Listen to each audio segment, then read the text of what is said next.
The Red Mamba is here in the country of the red and white. So you guys should know that the Red Mamba is Matt Bonner, the former Toronto Raptor. Giving it to him? I'm the White Mamba. All right, okay, fair enough. Yeah, fair so enough. it's like you gotta get that. Like, I'm not that red. He is like red. I am like, look it. I have a hard time with pigmentation, but I'm not red. That's Matt Bonner. You're pigmentally challenged? Pigmentally challenged. Yeah, that's a great way of saying it.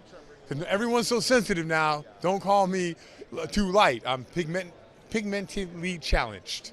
Awesome. Well, you're also synonymous with the Celtics. And many people thought at the beginning of the year if there's an Atlantic team in the finals, it would be Boston. But it is Toronto. What is your evaluation of this team and what they've done this season? So I was all over Toronto all year because, one, they have defensive versatility, which I think is the name of the game. And two, they have Kawhi Leonard. But the problem with me is I got off Toronto during that Philly series when guys were like up and down, like or Kyle Lowry having a 0 in game 1 against Orlando made no sense to me. So I was a little bit down on the rest of those guys. Thought the Bucks were going to beat them, but I think they deserve it. You know why? Because they're the hardest playing team I think in the East. They have exactly how you want to build a team with bigs that can shoot. I love the trades they made with Gasol. I know at times he doesn't play, his stats aren't that great, but having space helps a guy like Kawhi Leonard, Pascal Siakam, Kyle Lowry. So Toronto, they are the best team in the East. They deserve to be here. Have you ever seen NBA Finals where the conversation hanging over the actual games is free agent decisions with both teams? No, it's crazy how the best player on both teams are the guys who are probably going to be linked somewhere else, right?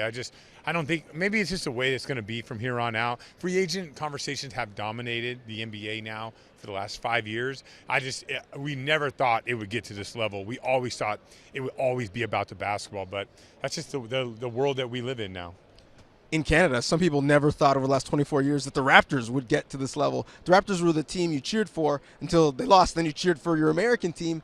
Now they're in the NBA Finals. Seeing all this global media here in the first finals outside of America, what's it like for you to see all this? Well, I think the media attention is something that it's during, whether it be here in Toronto or anywhere, it's always going to be a lot of media.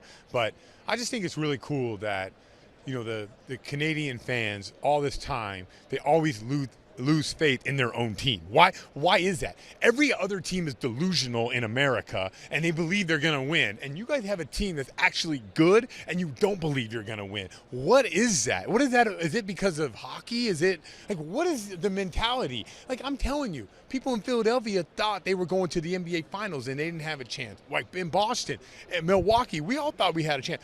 Man, Tristan Thompson at the beginning of the year thought that Cleveland had a chance, right? But Toronto, who actually has a really good team, for whatever reason, some of the fans don't believe that they should be here. Maybe there's like a Canadian inferiority complex. Maybe we're too humble or too nice. Maybe something like that. Humble and insecure, very, very thin line, right? True. And now you're in Canada for the finals. Lastly, what's your favorite part of this country? As you come here as a player before, now as a media member, what do you like about coming up north? Well, I know what I don't like is the cold weather. But, you know, usually when I go to the NBA Finals, it's sunny out. So can you figure that one out for me? I always thought that Kawhi Leonard would stay here because he would go all the way to the finals and it would be nice outside. It's not holding true here. Like, you guys got to talk to the man upstairs and figure out how to make it like 75 and sunny, because that is your best chance of keeping him. Well, I mean, I'm not a Weather Network employee, but I'll try and play one on Sportsnet. I mean, it's not exactly warm in Boston. Well, you played in Boston. It's not that different if we were in the final. Note to you, he's not thinking about coming to Boston. He's True. Coming to L.A. True.